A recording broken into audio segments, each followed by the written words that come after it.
o nosso tema é antropologia da sexualidade humana. Como vocês sabem, eu não sou antropóloga, mas eu ouso falar sobre esse tema porque eu estou me baseando fundamentalmente nesse livro que está referido aí, que é Fundamentos da Antropologia, um Ideal da Excelência Humana, de Ricardo Yepes e Javier Aranguren. É um livro muito interessante e ele trata, digamos assim, é difuso esse conteúdo, eu não estou me baseando num capítulo específico, mas tem um capítulo que mais ou menos dá o norte, depois eu pego outros textos para complementar e, logicamente, aí sim, exemplificando e trazendo alguma coisa ilustrativa a partir da própria experiência e de outras fontes, né? Mas a essência teórica, digamos assim, é a que está nesse livro. E também, né, já que estamos falando para um público católico, então eu introduzo colocando essa perspectiva, né? Os autores do livro são católicos também, mas o livro não entra, né, na questão religiosa. A primeira coisa, né, que eu acho interessante a gente ter em conta é o que diz o Papa Bento XVI, com certa frequência, que ser cristão não é aderir uma doutrina, mas é seguir uma pessoa, né, a pessoa de Jesus Cristo, né? E na pessoa de Jesus Cristo nós encontramos a referência do ideal humano, né, porque Cristo é perfeito Deus e é perfeito homem. Então, essa perfeição humana em Cristo já é o primeiro que nos dá um norte. O Papa João Paulo II, ele também citava muito uma frase que é de um documento do Concílio Vaticano II, da Gaudium et Spes, e que diz que somente Cristo revela o homem ao próprio homem.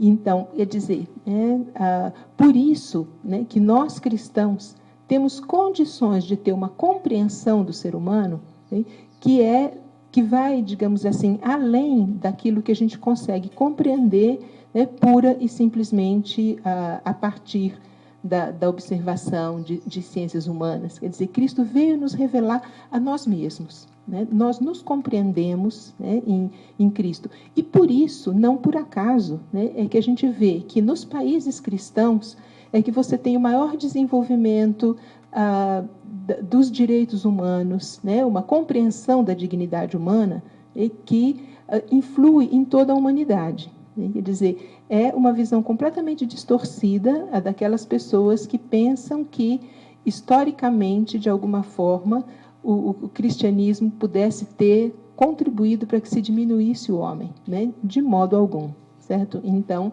né, você tem, de fato, nos países cristãos, é que nasce, né, até em movimentos de revolta contra a igreja, ironicamente, né, mas que nasce essa percepção do próprio homem, né? Não dá tempo aqui da gente entrar nessa questão histórica, mas eu acho interessante ter isso em vista. Por quê? Porque nós estamos novamente, né, num momento em que a humanidade necessita desse influxo, né? A humanidade necessita se compreender a si mesma, né? Porque ela está perdendo o pé dessa compreensão, né? E vamos tentar explicar aqui um pouco por quê, né?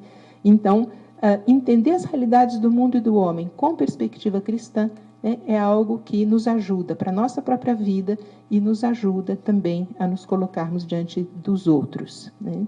E isso é uma coisa que pode diferir, né? E muitas vezes difere da mentalidade prevalente no momento, né? Que é aquilo que já falava para vocês. Nós muitas vezes estamos indo contra a corrente, nós estamos indo no sentido contrário ao que é pensamento, né, de muitas pessoas, mas que nós já vemos também que leva a sérias consequências. Esse pensamento de muitos na humanidade atual, que não compreendem o próprio homem, né? E ao não compreendermos a nós mesmos, nós, evidentemente, tratamos errado, né, aquilo que somos, e isso tem consequências muito sérias, né?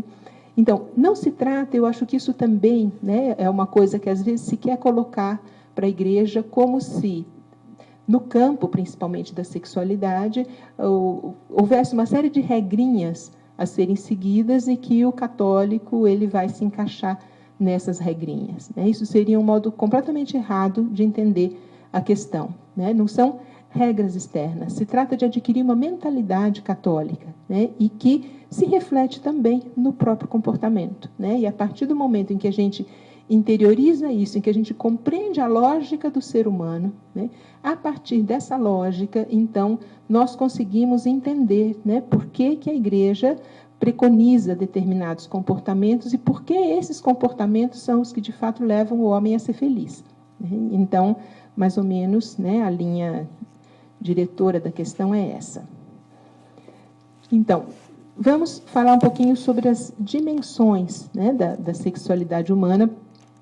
E aqui nós dividimos, né, seguindo os autores que, como eu comentei, baseiam essa apresentação, é como que um quebra-cabeças de 4 peças, né, e que só um modo de montar esse quebra-cabeças corresponde à natureza e é adequado e leva o homem a seu fim. Uma coisa que a gente percebe exatamente dentro dessa mentalidade que vai contra o ser humano é que essas coisas têm sido separadas, né? Ou seja, o homem deixa de ser tratado como uma integridade, né? Como alguém que tem uma unidade, né? E essa unidade do ser humano é o que baseia tudo aquilo que nós podemos compreender sobre nós mesmos, né? Nós não somos aspectos isolados, a gente não pode ser tratado como um carro que você divide, tira a peça, né? Troca uma peça, certo? Desmancha, monta de outro jeito. Quer dizer, o homem não é assim, né? Mas uma visão tecnicista do homem acaba levando a isso, né? E então, ao tratar isoladamente coisas que necessariamente, né, têm que estar unidas, é quando se degrada, né, o homem e quando nós não conseguimos ir em direção ao nosso fim. Então, vamos ver um pouquinho essas 4 peças fundamentais do quebra-cabeças, digamos assim, que precisam estar encaixadas, né? E depois a gente vê um pouco as consequências de estarem encaixadas e de não estarem encaixadas. Então, uma primeira peça é a diferença entre os sexos, ser homem e ser mulher. Então, porque a realidade humana é sexuada, né? Quer dizer, o sexuado é muito mais rico do que o sexual. Nós somos homens ou mulheres em cada uma das nossas células. Nós somos integralmente mulheres ou integralmente homens. Todas as pessoas humanas são varões ou são mulheres. Não existe uma terceira alternativa. Nós nascemos assim, nós nascemos varões ou nascemos mulheres.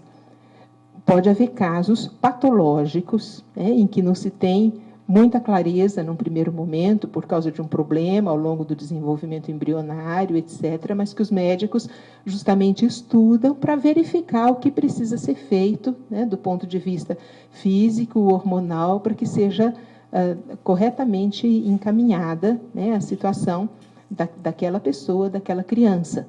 Mas, de qualquer forma, nós temos, né, eu falava, é cromossômico, né, tá em cada uma das nossas células o ser homem e o ser mulher, e isso afeta todas as dimensões da pessoa, né? A dimensão familiar, institucional, legal, social, cultural, né?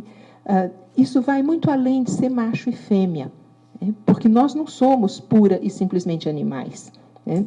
Nós somos animais, mas além de animais, né, nós somos humanos, né, temos uma alma, um espírito, como se queira chamar, né, temos um modo de raciocinar, né, que está se demonstrando que é diferente no homem e na mulher, né? Então, isso é neurofisiológico também, né, tem todas as evidências científicas, quer dizer, são 2 metades da humanidade que se complementam, né? Então, e assim, né, historicamente, quer dizer, estamos divididos. Isso não quer dizer que deva ser uma divisão de confronto, uma divisão, pelo contrário, né, é algo que também biologicamente se dirige à complementaridade, como nós podemos ver, né? Não é pura e simplesmente uma questão de que eu vou adquirir uma série de valores culturais porque eu estou sendo educada para ser mulher, né? A coisa de outra forma. Agora, isso é algo que está sendo, de certa forma, mal compreendido por uma visão feminista inadequada. Ou seja, é verdade, né, que a mulher, em muitas sociedades, ela foi diminuída em sua dignidade. Né? E homens e mulheres temos a mesma dignidade. Então, é preciso, né, se batalhar pela dignidade da mulher, sem dúvida alguma. Mas isso não pode ser feito com um feminismo que eu, brincando, chamo de feminismo machista. Quer dizer, o que é um feminismo machista? É aquele em que a mulher quer ser como o homem. Porque se nós queremos, com o feminismo, ser como o homem, nós estamos partindo do pressuposto de que o homem é melhor do que nós. Então, o feminismo feminista, ele necessariamente tem que ser feminino também. Eu vou me mostrar com a minha dignidade como mulher, valorizando aquilo que eu tenho como mulher. Então, e não imitando aquilo que é do homem, porque isso, sim, nos coloca em situação de inferioridade. E, infelizmente, muitas mulheres batalharam por esse feminismo machista. Se a gente pega, né, revistas da década de 70, de 80, que isso começou a aparecer, eu lembro muito bem de uma capa de revista que estão 3 mulheres vestidas de executivo com charuto na mão. Falando assim, olha, a mulher está ocupando o espaço, executivo. Uma foto extremamente máscula dessas mulheres. Então, quer dizer, para eu ser executiva, eu preciso parecer com homem, então eu estou sendo machista. Então, é preciso, né, compreender que não é por aí que o feminismo pode fazer algum sentido. É necessária a feminilidade, igualdade de direitos na diversidade de características. E eu ilustrei, né, esse slide com algo que todo mundo olha aí, né, e que normalmente é usado para identificar o homem e a mulher num determinado cômodo da casa, né? Não da casa aqui, né? Temos ali Adão e Eva ali dentro. Né? E é engraçado perceber isso, quer dizer, nós temos uma série de ícones que representam o homem e a mulher. Se a gente pensar exatamente nisso, como que um toalete é identificado, né, num bar, num restaurante, existem inúmeros ícones diferentes em que você olha para eles e você sabe onde que é o da mulher e onde que é o do homem. É claro que isso tem um tanto de cultural, mas não é pura e simplesmente cultural. E é algo que se estabelece em todas as sociedades. Não tem nenhuma sociedade em que não se faça essa distinção. Por quê? Porque essa é uma distinção natural. Nós somos 2 metades da humanidade. E é preciso se considerar assim. Depois, a outra peça é a atração e a doação. Esse sentido humano da sexualidade. E que se manifesta no amor esponsal. Então, o que é o amor esponsal? O amor esponsal é uma forma de amor especial que inclui a entrega corporal. Existem muitos tipos de amor. Existe amor entre amigos, existe amor dos pais pelos filhos, dos filhos pelos pais, entre irmãos. E o amor esponsal tem essa peculiaridade, essa particularidade de que ele vai incluir a entrega corporal num relacionamento mútuo. Então, e essa complementaridade e essa reciprocidade entre o homem e a mulher é fecunda. Portanto, desse amor esponsal podem vir os frutos, podem vir os filhos. E isso está ligado a um desejo biológico orgânico, que ao longo de toda a evolução, e isso acontece em todos os animais sexuados, existe, então, uma atração mútua que vai levar exatamente à procriação. Mas no ser humano não é só isso. No ser humano também há uma entrega de valores espirituais. Essa troca mútua é uma troca que envolve toda a afetividade, a inteligência, a vontade, os sentimentos. E a ruptura dessa harmonia é uma coisa que desumaniza. Quer dizer, se olha, né, para uma mulher, se um homem olha para uma mulher, vendo nela apenas uma fêmea, né, não existe um amor esponsal.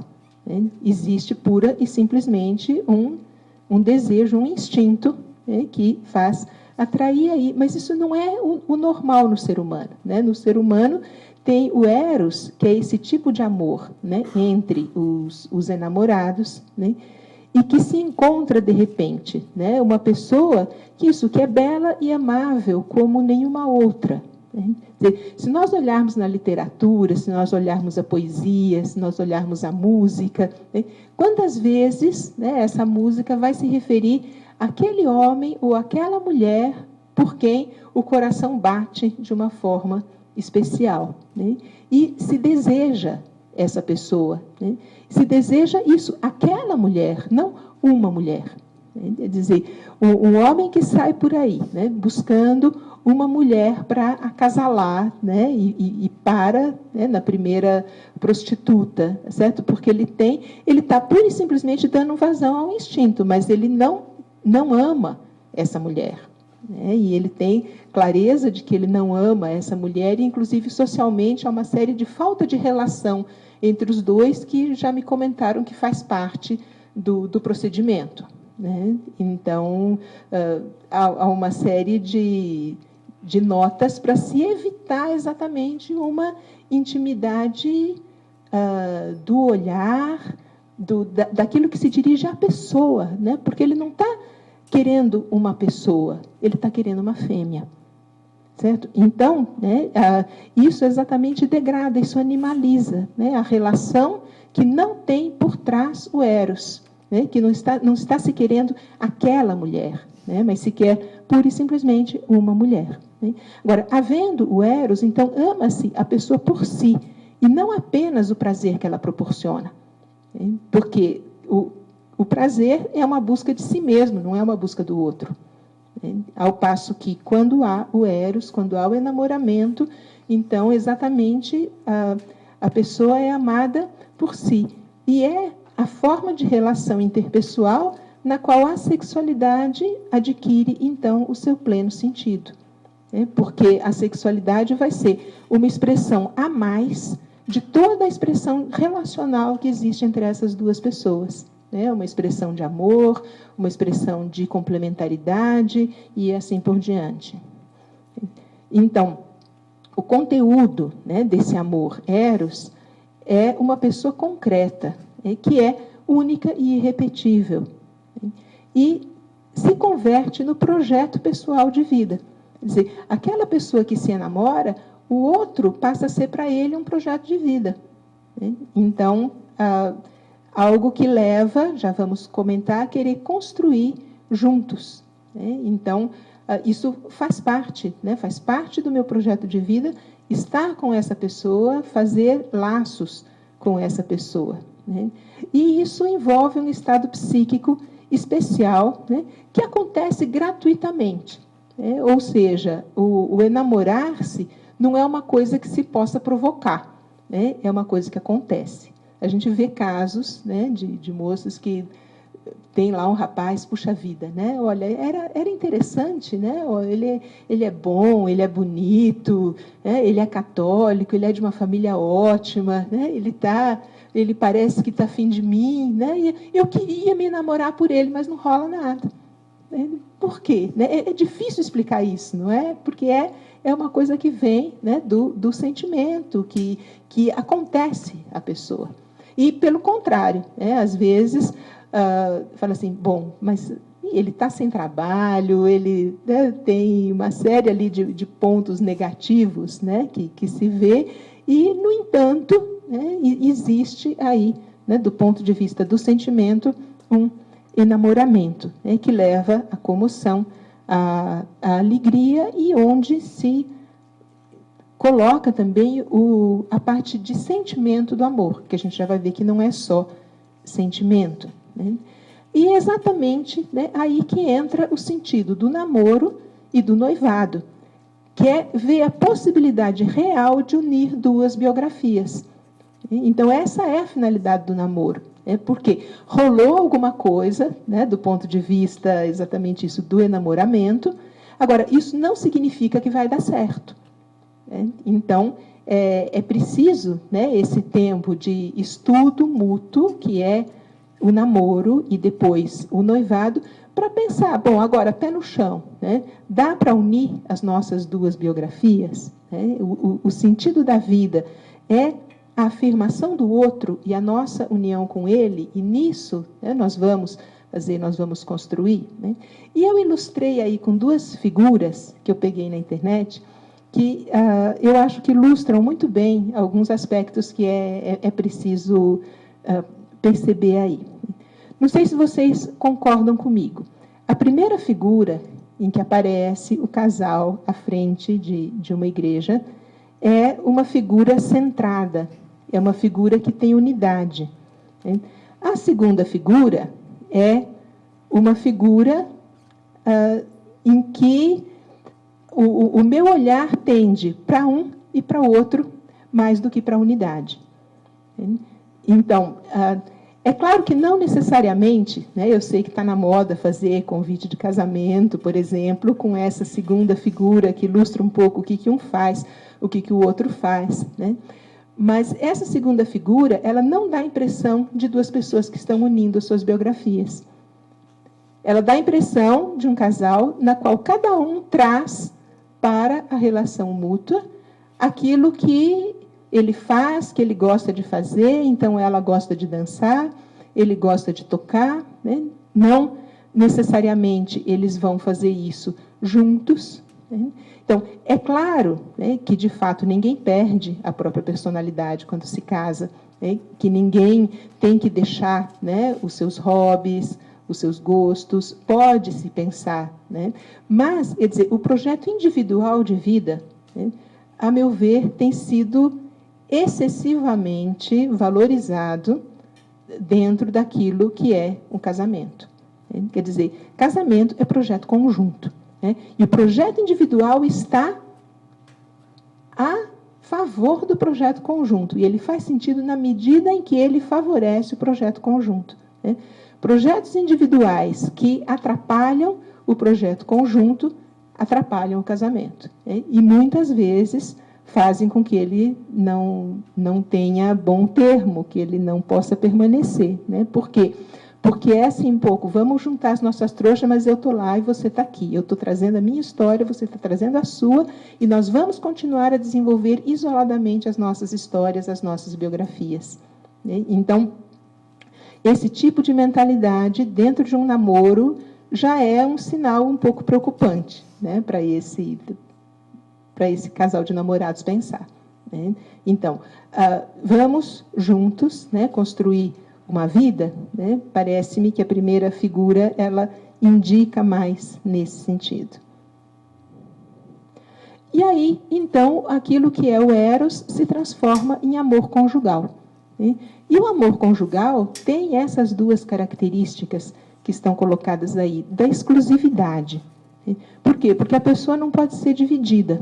Né? Então, a doação da própria pessoa, né, e da complementária sexualidade só pode ser feita um com uma. Né? É algo que se complementa de uma forma exclusiva. Né? E depois a perpetuidade, né, que é a exclusividade ao longo do tempo. Né? Ou seja, ama-se já desde o início as consequências da paternidade e maternidade, em que realmente, né, vai haver um fruto comum aí do casal, em que não se pode separar os dois. Né? Quer dizer, a junção cromossômica que acontece na prole, né, não há o que separe. Então, e isso, né, o ter em vista essa prole, é justamente o que dá o maior sentido para a perpetuidade do matrimônio, embora essa perpetuidade também aconteça mesmo, né, que, por exemplo, haja uma esterilidade e eles não possam, né, vir a desenvolver uma prole. Né? Então, o amor eros, né, ele é uma união tão intensa que qualquer fissura é fatal. Né? Ou seja, Coisas que afetam a exclusividade, a perpetuidade do matrimônio, necessariamente vão ter um reflexo sobre isso, né? E ele se desenvolve de um modo natural na família, né? É claro que não é fácil essa realização, né? Nós sabemos que é preciso edificar, né, sobre a vontade, não só o sexo, não só a afetividade, mas é justamente a união de vontades, aquele ideal conjunto, aquela construção conjunta de que a gente falava, que vai dar sentido para essa relação, né? E para isso é preciso aprender a conviver, contemplar, né? Porque sempre há etapas difíceis, né? Nunca há nenhum casamento, né? É interessante se a gente lê aquelas lendas antigas, né, que contavam uma série de obstáculos durante o período antes do casamento, né, e aí terminava a historinha com o casamento e foram felizes para sempre, né? Isso não existe, né? Então, isso só em conto de fadas, né? Então, é depois que vem realmente, né? E aí, né, entra toda a questão dos sentimentos, né, que é importante considerar. Isso não é uma divisão rígida, digamos assim, né? Diferentes autores fazem isso de formas diferentes, mas eu acho interessante essa classificação dos sentimentos entre afetos, emoções e paixões, né? Em que há uma gradação de intensidade e de duração, né? E que é o modo de sentir as nossas tendências, né? O afeto, ele é um sentimento suave e duradouro, né? Eu tenho afeto pela minha mãe, né? Então, é algo que não é assim, né? Dificilmente eu vou olhar para minha mãe e vai disparar o coração, né? Mas é algo que é isso, que é suave, que é forte, que é permanente, mas que não é algo, né, que isso mexa, né, conosco até do ponto de vista fisiológico, né? As emoções, elas são mais curtas, mais breves e mais intensas. E a paixão, ela é ainda mais curta, mais intensa, né? E os sentimentos, assim como o enamoramento de que eu falava para vocês, são algo que nos acontece, né? Nós não temos domínio sobre os nossos sentimentos. Eu não posso dizer, né, eu quero agora ficar feliz, e fiquei feliz, né? Eu quero agora, né, às vezes eu estou assistindo um filme, né, aquele filme mexe comigo e eu desabo a chorar, né, e começo a ficar morrendo de vergonha na plateia, e eu falo para mim mesma, olha, sua boba, isso tudo é mentira, né, não aconteceu nada disso, para de chorar. Adianta? Então, nós não temos, né, esse domínio pleno dos nossos sentimentos, né? Então, isso significa, né, que os sentimentos são algo que acontece em nós, né, a partir exatamente de um objeto desencadeante e das suas circunstâncias, que é algo externo, em geral, a nós mesmos, né? Embora também nós mesmos possamos, com uma lembrança, né, com alguma coisa interna, fazer esse desencadear, né? Isso interfere na emoção, né? Quer dizer, vai haver uma emoção e uma perturbação anímica, né? O nosso interior, ele de alguma forma se perturba, né? Isso leva a alterações orgânicas, os sintomas físicos, né? É impressionante, exatamente isso mostra a unidade do ser humano. É algo que vem, né, de um sentimento, vai fazer o quê? Vai fazer o meu coração disparar, vai fazer ficar vermelha, ou ao contrário, vai fazer ficar pálida, né, vai fazer chorar, vai fazer rir, né? E são coisas que comentava sobre as quais a gente não tem domínio, né? Acho que quase todo mundo aqui pode também lembrar de algum ataque de riso que teve em alguma situação completamente que não era para eu estar rindo, né? E não adianta, né? Eu tenho que sair de perto, tenho que dar um jeito de disfarçar, porque não é, né, algo que seja totalmente voluntário, né? Então, isso então leva a uma conduta, a uma manifestação, né? Que então, aí sim, né, qual é a conduta que eu vou ter é algo em que já entra a minha voluntariedade, né? Então, nós podemos ter aí duas posições extremas, né, com as quais também é interessante a gente ter atenção e que são muito presentes, as duas, na nossa sociedade. É interessante, são coisas extremas e que se encontram, né? Uma é o sentimentalismo, né, que é exatamente direcionar a nossa existência pelo sentimento, né? Ora, como o sentimento não é uma coisa voluntária, né, uma pessoa sentimentalista, ela acaba não conduzindo a própria vida, né? A sua vida vai depender de fatores externos que motivam esses sentimentos e que, portanto, são esses fatores externos que vão conduzi-la, né? É muito falsa a ideia de que se deixar levar pelo sentimento é algo que nos torna mais livre.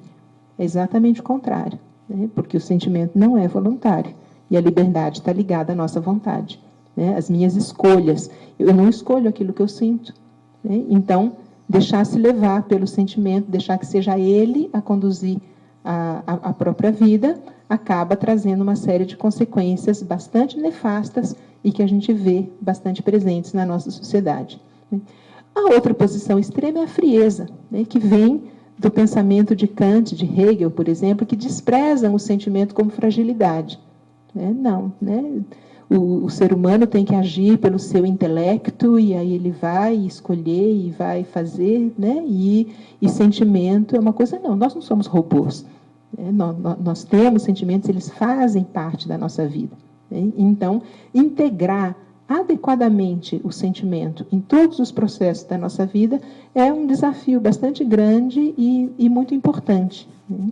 Agora, o domínio dos sentimentos, né, é o que a gente falava, dizer, eles fogem do nosso comando, mas eles podem ser educados, né? Então, é interessante que a nossa educação, o nosso processo educativo, ele se preocupa muito com a educação da inteligência e muito pouco com a educação da vontade e da afetividade, né? E isso se faz perceber, né? Porque aquela pessoa que não tem a vontade, a afetividade educadas, ela tem uma dificuldade muito grande de lidar com uma série de outros aspectos, né? Espero que tenha ajudado a fundamentar para aquilo que depois vai ser desenvolvido em termos mais específicos, mais focados, digamos assim, para uma questão ou para outra. Até pelo mercado, e que não vem de conhecimentos, que não vem, mas que vem exatamente de saber lidar com a própria vontade, com a própria afetividade, né? O Aristóteles, ele fala de um domínio político que se tem sobre os sentimentos. Quer dizer, eu tenho que convencer, né, o meu sentimento para aprender a lidar com ele, né? Eu, brincando, coloquei aí o domínio de bola, né? Não sei, eu gosto muito de jogar vôlei, né? Então,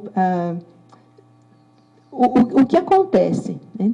Você interage bem com a bola de vôlei na medida em que você tem o domínio sobre o que você vai fazer com ela, né? Então, se você não sabe jogar, você vem uma cortada e você vai sair da frente da bola, né? Mas se você aprende a dominar a bola, você consegue pegar a força com que ela veio para fazer a sua jogada, né? E às vezes até, né, é melhor que a bola venha forte para você conseguir ter, então, né, o domínio para seguir com a jogada, né? Então, o sentimento é assim, é uma coisa que vem em cima da gente, né, e que às vezes vem de uma forma forte. Mas eu não posso evitar que ele venha, mas eu posso aprender o que eu faço com ele, né, exatamente dentro dessa ideia, né, de um domínio de bola, né?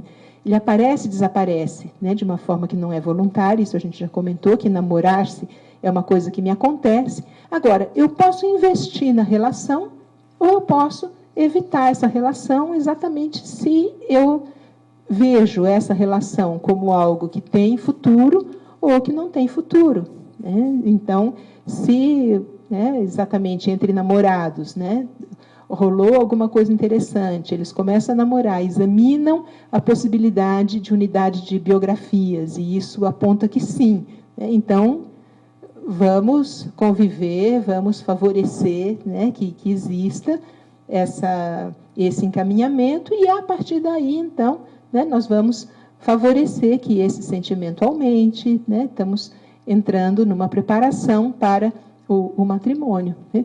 Pelo contrário, né, se é uma pessoa que já tem um compromisso anterior, por exemplo, né, que já é casado, ou que tem um compromisso de celibato, né, ou que tem, então, o que acontece? Eu não vou investir nessa relação, né? Então, ou então, né, eu comecei a gostar de um rapaz, mas aí eu vou lá ver, ele é drogado, ele tem 1000 dificuldades, a família dele não tem nada que ver com a minha, os pensamentos dele não tem nada que ver com os meus, né? Então, eu não vou investir nessa relação, né, para que não facilite, então, que o sentimento vá aumentando, né, e vá querendo aumentar. Ou seja, né, muitas vezes, digamos assim, a proposta de um afastamento, de um cuidado, de você não alimentar um olhar, né, que muita gente coloca, ai, que caretice, né, mas eu posso, não me acontece nada, né? Como assim não acontece nada? Né? Eu lembro de um livro de um padre, não vou lembrar agora aqui totalmente a coisa, mas ele falava de uma conversa com um rapaz, em que o rapaz dizia que ele podia perfeitamente ir a um cinema, assistir, né, pornografia e outras coisas que, né, não fazia nada para ele, né? E esse padre virou para o rapaz e falou assim, olha, eu tenho poucas alternativas aqui, que nenhuma delas eu acho muito interessante, porque ou você não é inteligente, ou você não é normal. Porque o normal é que isso mexa. Né? Então, se eu não quero que mexa, né, a alternativa que eu tenho é não ir lá. Né? Porque dizer, não, eu vou e tal, mas aquilo não me afeta. Como que não me afeta? Né? É como dizer que a gente vai tomar chuva e não vai se molhar. Né? Por quê? Porque é algo que vem, né, e evidentemente, né, nos afeta. Né? E pode haver entre os sentimentos harmonia e desarmonia. Né? Platão mostra, né, como devem colaborar com as tendências e a vontade. Né? Então, se o sentimento está a favor daquilo que é a nossa tendência, daquilo que é a nossa vontade, então aí vai haver uma harmonia. Né? Muitas vezes essa harmonia ela é justamente trabalhada pela virtude da temperança, né, que também se pode falar como autodomínio, né, e que se consegue com o exercício, quer dizer, na medida em que eu vou exercitando ter um domínio daquilo que eu penso, daquilo, como a gente falava, não domino totalmente o que eu sinto, mas eu posso dominar o que eu faço a partir desse sentimento, então, isso é a virtude da temperança. Né. Os sentimentos, eles são irracionais na sua origem, né? Mas eles são harmonizáveis pela razão. Né? Então, eu posso, né, racionalizar sobre o sentimento e aí sim, né, como falávamos, aprender a lidar com ele. Né? E porque eles podem ser contraditórios. Né? Aquilo que eu falava, eu tenho, por exemplo, um afeto pela minha mãe que é algo permanente. E isso não é contrário a que, nesse exato momento, eu esteja morrendo de raiva dela por causa de uma coisa que ela fez. Né? Então, eu tenho aí esse contraste que eu preciso trabalhar para ver, bom, mas agora eu vou, né, dar vazão à minha raiva, né, ou eu vou conseguir que o meu afeto segure a minha raiva e eu não vou expressar, né, da forma como eu pensei expressar num determinado momento. Né? Dizer, essa convivência, né, dos diferentes sentimentos são harmonizáveis pela nossa razão, pela nossa vontade. Né? E a desarmonia pode provocar patologias, né? Inclusive patologias psíquicas. Né? Há muitos problemas psíquicos cuja origem está exatamente numa desarmonia, numa incoerência de sentimentos, de vida, né? Porque são coisas que mexem conosco e muitas vezes a pessoa não consegue lidar com isso. Né? E também patologias morais e patologias comportamentais, né, que vão, então, trazer, né, consequências para a vida da pessoa. Então, efeitos, né, dos sentimentos. Eles produzem valorizações imediatas. Né? Eu olho para uma pessoa e vou com a cara dela, não vou com a cara dela. Né? Sem absolutamente nada que justifique isso. Né? Então, é preciso analisar a situação, quer dizer, se faz sentido, se eu me deixo levar pelo sentimento, muito provavelmente eu vou cometer muitas injustiças. Né? Ao passo que, Se eu trabalho de outro modo, vou conseguindo, né? Reforçam as convicções, né? Então, eu posso ter, né, um amor apaixonado por algo que eu estou fazendo, que eu estou desenvolvendo, né, por algo a ser construído com outra pessoa. Então, o sentimento que vai no mesmo sentido da vontade, ele é um reforço importantíssimo, né? Eu gosto daquilo que eu faço, né? Então, isso vai dar um incremento muito importante para o que eu estou fazendo, né? É parte importante da personalidade, né? São os sentimentos que nós desenvolvemos, né? E então, com isso, vamos construindo a nossa personalidade, né?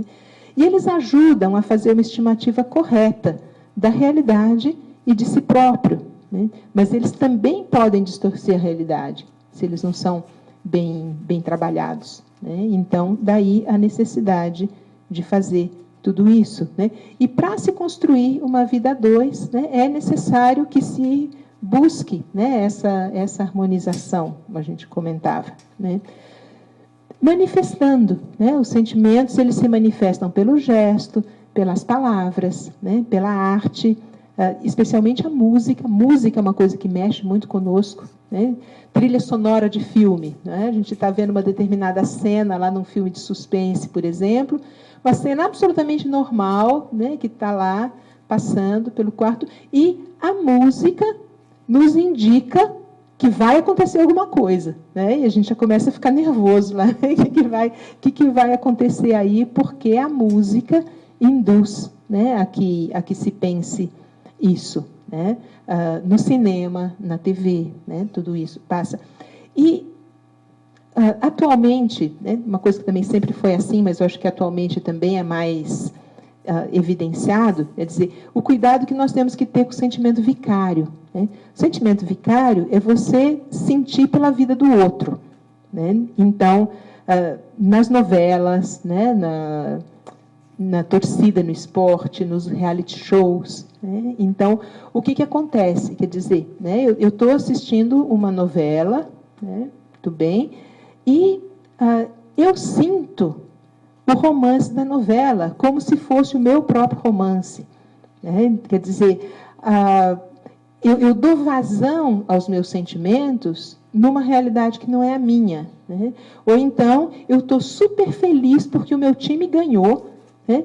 Embora na minha própria vida tudo esteja errado, né? Tudo tá dando tudo errado, e, no entanto, eu estou... Quer dizer, a gente gasta, né, o nosso sentimento, digamos assim, numa realidade que não é a nossa, né? Um pouquinho disso pode até ajudar a que a gente eduque os próprios sentimentos, mas isso em excesso, né, é uma coisa com a qual se tem que tomar cuidado, porque depois eu não vou viver o sentimento adequado na minha própria vida, não vou estabelecer relações adequadas com as pessoas, né? Então, eu posso, né, desenvolver um romantismo, né? Eu pus aí o Portal da Família, porque lá no portal, não sei se vocês conhecem na internet, é só pôr tudo junto, Portal da Família, e vocês vão encontrar um site muito interessante, lá tem um texto muito interessante sobre o romantismo, né? Exatamente, que fala isso, com essa relação, né, romântica e real que as pessoas tendem a estabelecer, né, e que fazem com que depois o convívio com a pessoa real, né, não dê certo, porque o namorado que ela imaginou não é o que existe, né? Então, em lugar de conhecer a pessoa tal como ela é, ela fantasia a pessoa como ela gostaria que fosse, né? E depois, quando se encontra com a pessoa real, né, aquilo não dá certo, né? Ou levada pela novela, pelo filme, né? Então, você quer que o seu romance seja o romance que foi visto lá, né? Se bem que hoje as novelas mais mostram problema, né? Em vez de mostrar romance, é tudo família desestruturada, é tudo, né? Mas isso também, né, pode ter a sua influência. Bom, mas vamos em frente, que isso aqui daria sozinho uma palestra. Opa! E nós chegamos, então, aqui, né, no terceiro ponto, né, que é exatamente o matrimônio, né, o matrimônio entre um homem e uma mulher, o pacto conjugal, né, que é um compromisso livre, voluntário, né, para estabelecer uma vida comum, né, a realização em uma comunidade conjugal e familiar dessa condição dialógica da pessoa através da sexualidade, né? Ou seja, no matrimônio realmente se estabelece esse pacto, que não é uma formalidade burocrática, mas é fundar uma vida em comum, e que faz daquilo que era um amor gratuito, né? Um amor que começou, como falávamos, até de uma forma espontânea, né? Algo que é um objeto de justiça, porque agora nós nos devemos um ao outro na medida em que houve esse pacto, né? Forma um vínculo matrimonial, né? Que é uma dívida de entrega mútua, porque aí pertencem um ao outro, né? E o sim completo é tão importante que sem ele o pacto é nulo, né? Então, muitas vezes, os processos de nulidade de casamento vão surgir justamente, né, porque se mostra que não houve um sim efetivo, voluntário, de um com o outro. E tem um reflexo social, né? É interessante como nós podemos verificar que todas as culturas humanas, elas celebram o casamento, né? Nós temos aí, né, um bolo de casamento da nossa cultura, né? Na outra foto, um casamento indígena, em que o noivo está sendo levado pelos seus amigos para se encontrar com a noiva, né? Na cultura, na Índia, né, como eles falam, olha como eles pintam as mãos, né, para o momento do casamento. Um casamento japonês, né? Então, nós vemos que todas as culturas humanas celebram, geralmente, como o evento social mais importante daquele grupo, né? Então, não há nada que seja tão festejado numa tribo indígena quanto o casamento, né? Não há nada que seja tão festejado na vida de uma pessoa como o momento do seu casamento. Obrigada.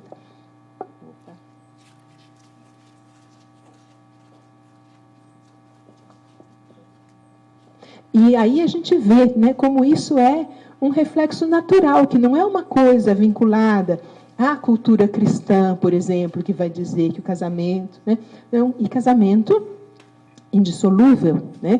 Essa percepção existe na preparação que se faz para o casamento, no modo como se festeja. Por quê? Porque ali está se constituindo uma família, que é o ponto essencial para a comunidade, né? E que, então, aqui entra o nosso a quarta peça que precisa ser colocada, que é a fecundidade, né? Porque o matrimônio, ele é, por natureza, fecundo.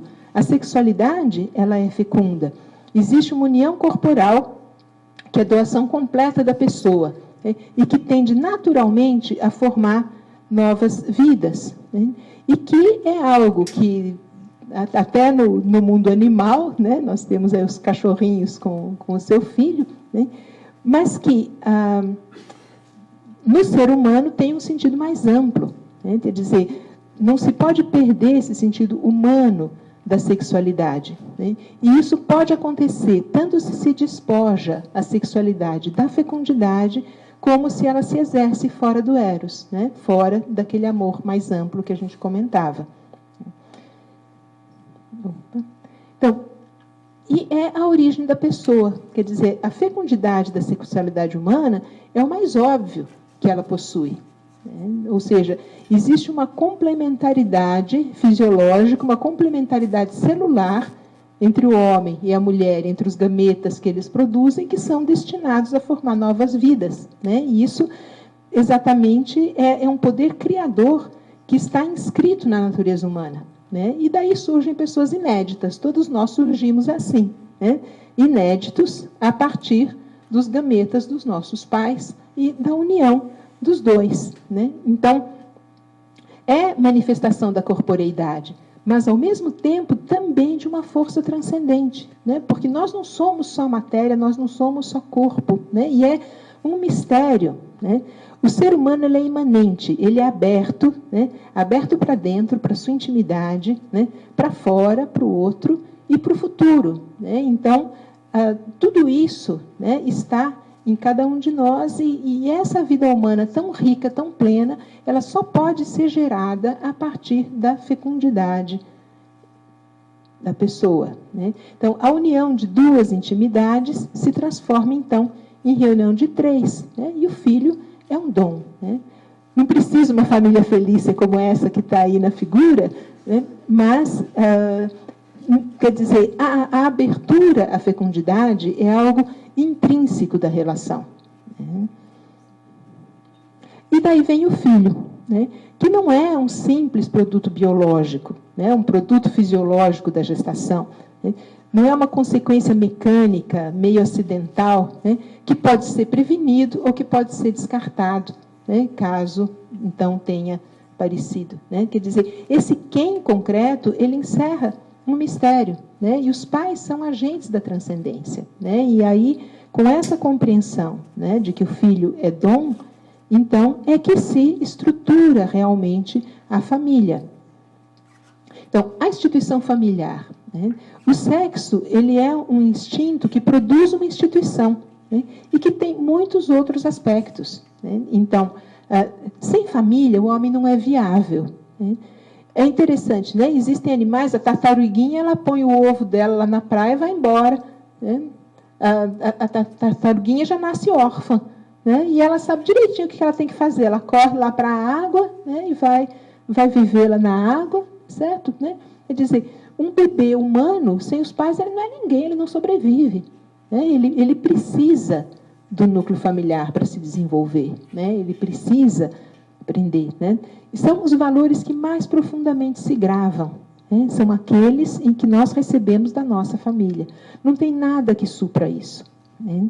E a família, ela não pode, né, se dissolver. Quer dizer, são relações que nasceram para durar toda a vida, né? Porque o ser humano não pode ser fruto de uma linha de produção, né? Então, a humanidade necessita, o núcleo natural da humanidade é o núcleo familiar, né? Então, ela é inviável sem o núcleo familiar, né?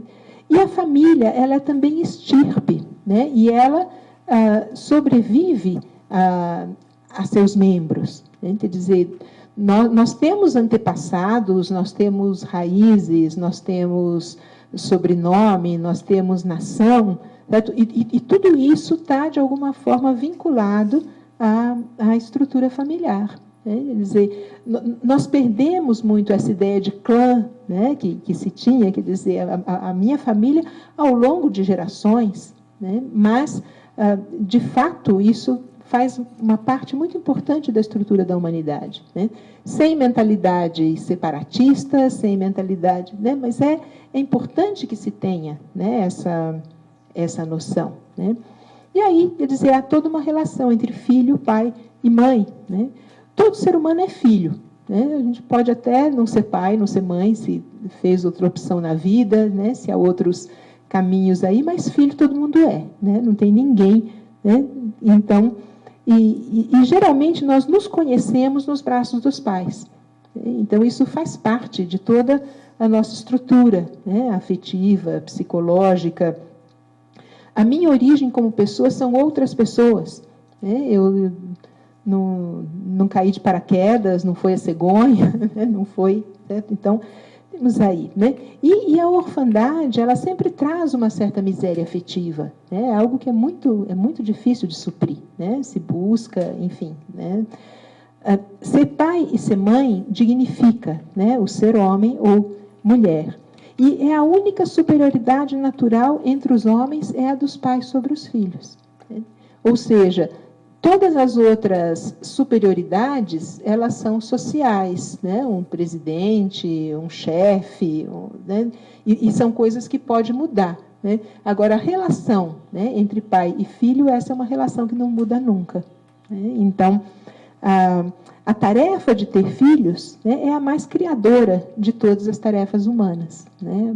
A tarefa mais criadora que alguém pode ter, né? E isso demanda levar a sério o sexo, né? Quer dizer, o sexo, ele foi trivializado na nossa sociedade, né?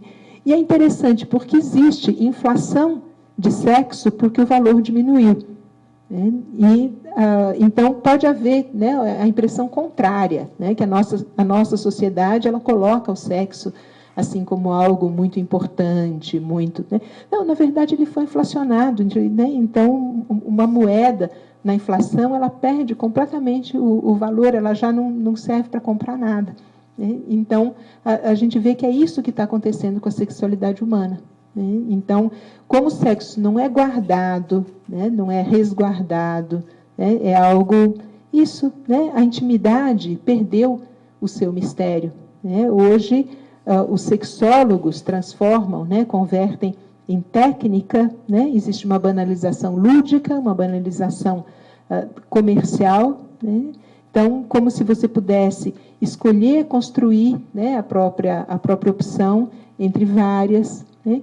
E outra coisa, né? Que é um mito, é o chamado sexo seguro, né? Aí, entre aspas, né? Que é aquele sexo artificialmente despojado, né? Da sua fecundidade. Né? E com isso se desvaloriza também o eros. Né? Então, é uma violação do sentido humano do ato sexual. Né? Quer dizer, essa ruptura entre o ato sexual e a fecundidade, né? É exatamente a ruptura mais presente na nossa sociedade dessas peças do quebra-cabeças de que a gente falava no começo. Né? Mas essa ruptura, ela, exatamente isso, ela trivializa, né? Ela prejudica todas as relações humanas. Né? E aí surge, né, com essa ruptura, a figura que a gente pode chamar o casal. Né? O que é? Aqui o casal, entre aspas, né, são duas pessoas, né, que têm uma amizade que inclui o sexo. Né? Mas que não tem uma intenção de fecundidade, não tem a intenção de constituir prole que realmente seja uma família. Né? São projetos vitais independentes, né, que, de alguma forma, né, se vêem ali, e o filho como livre escolha. Né? E a gente vê, né, surgir aí, então, essa questão que está tão em debate na nossa sociedade, que é o casal homoafetivo. Né? Quer dizer, o casal homoafetivo, né, o homossexual, ele não faz nenhum sentido numa sociedade em que a família realmente seja vista como núcleo. Né? Ele começa a fazer sentido nessa sociedade que desvinculou o sexo da procriação. Né? Ou seja, um homem e uma mulher, né, que se relacionam, mas que não têm uma intenção, né, de constituir família e que tiraram a possibilidade de procriação da sua relação, essa relação não é tão diferente assim do casal homoafetivo. Não sei se vocês me entendem. Né? Então, e também entender o contrário. Né? Eu acho que às vezes ajuda a mostrar que não existe aí uma homofobia quando a gente explica que não é a relação homossexual, né, que é contra a moral. Né? Qualquer relação entre duas pessoas que tenha como única finalidade a sua satisfação física, né, ela já é desumana. Né? Ela já não está dentro do contexto daquilo que é um verdadeiro relacionamento humano e a dignidade do homem e da mulher. Né? Então, não se busca o filho, né? Porque o eros não está presente com toda a sua força, né, nessa relação pura e simplesmente de um casal. E aí ter filho é muito compromisso. Né? Ter filho dá muito trabalho. Né? E não há tarefa comum para se oferecer ao filho, porque eles não têm um projeto comum. Então, se eu tenho meu projeto, você tem seu projeto, a coitada da criança, que projeto ela vai ter? Né? Então, é necessário que exista um projeto comum para que o filho possa ser encaixado aí. Né? Os filhos, né, que vão constituir aí. Né? E aí, então, essa ideia de que o filho só traz problema, né, os projetos individuais. Ele é um intruso. Né? E aí entra também a mentalidade abortista, né? Porque veio atrapalhar, veio fora de hora, ele não é um dom, né? Ele é um problema. Né? E então, aí se gera essa mentalidade, muitas vezes, né, disfarçada com a farsa de um problema de superpopulação. Né? Também não dá tempo da gente entrar aqui nisso, mas nós já comentamos que o grande problema da humanidade atualmente não é explosão demográfica, é implosão demográfica. Né? Ontem, ou nesses dias, a Espanha aumentou para 68 anos a idade de aposentadoria. Né? É a idade mais velha da Europa. Né? Por quê? Porque não tem jovem para sustentar os velhos. Né? Então, a humanidade está envelhecendo, eu tenho que manter essas pessoas porque eu não posso pagar uma previdência, mas e aí o desemprego do jovem? Porque também temos, né, todas essas questões. Tá? Enfim, consequências, né, dessa mentalidade. A valorização da profissão como primeira tarefa da vida humana. Né? Então, se não é a família o projeto vai ser o trabalho. Né? E aí, a profissão é o que está à frente de tudo. Né? As pessoas se preparam para a profissão e não se preparam para o casamento. Né? As pessoas investem na profissão e não investem, né, no casamento. A atenção e o descuido do lar como âmbito de realização. Né? Então, parece que aquilo virou uma pousada, né? Onde eu vou, eu chego, né, para dormir, para satisfazer uma coisa, mas não é, né, algo onde eu vá encontrar ali. Né? E, ao fazer esse tipo de opção, a nossa sociedade ela se guia por valores que contradizem os sentimentos naturais e espontâneos. Né? E por isso nós temos tanta infelicidade, né? Porque aquela pessoa que investiu só na sua profissão, e aí ela está com 35 anos de dedicação plena e exclusiva para a empresa, em que a mulher foi passada para segundo plano, os filhos foram passados para segundo plano, e a empresa chega e fala assim, tchau. Né? E aí essa pessoa se vê, bom, e agora? Cadê a minha vida? O que eu fiz? Para onde eu vou? Porque, na verdade, ela investiu numa coisa que não era o que podia lhe dar a sua plenitude. Né? Então, isso trará crise, com certeza, para as próximas gerações. Né? Já está aí e já vai. Por quê? Porque é toda uma mentalidade que se difundiu, né, na nossa sociedade e que a gente vê se implementando, né, e que realmente não traz, né, não traz soluções para a sociedade, não traz satisfações para as pessoas. Bom, para concluir, possíveis remédios, né, porque senão a gente fica numa visão negativa da questão. Né? Então, o primeiro ponto necessário é redescobrir a unidade do ser humano. Né? Ou seja, o ser humano, na sua dignidade, né, ele é único e ele é uno. Né? E exatamente por causa disso, há coisas que eu não posso separar. Né? Eu falava, nós não somos peças de fábrica, nós não somos materiais que possam ser, né, montados de qualquer forma, nós não somos pecinha de Lego que você monta de qualquer jeito. Né? Quer dizer, é preciso tratar o ser humano dentro da sua natureza e da sua dignidade. Né? Então, e aí compreender o verdadeiro sentido da liberdade, né? Que é um sentido de compromisso. Né? Quer dizer, nós de fato somos livres quando escolhemos os laços com os quais nós nos atamos, e não quando nós não queremos laço nenhum, porque isso é impossível. Né? Então, eu posso escolher o chão que eu piso, mas em algum chão eu tenho que pisar. Né? Eu não posso ficar no ar. Então, a liberdade é essa escolha. Né? A descoberta de si mesmo pela doação, porque nós fomos feitos para nos doar. Né? E é isso que traz satisfação na nossa vida. Né? E a nossa liberdade, ela depende de uma síntese passiva. Quer dizer, ela é uma liberdade situada. Eu não escolhi onde que eu nasci, eu não escolhi quem foram os meus pais, né? Eu não escolhi a cara com que eu vim, eu não escolhi ser mulher, né? Eu não escolhi nascer, né, no século XX.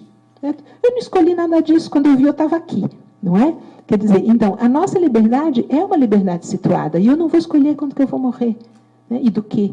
Né? Então, é utópico, né, pensar em uma liberdade humana plena. A nossa liberdade ela é dentro de um contexto. Né? E a realização da liberdade é o que vai constituir o nosso projeto vital.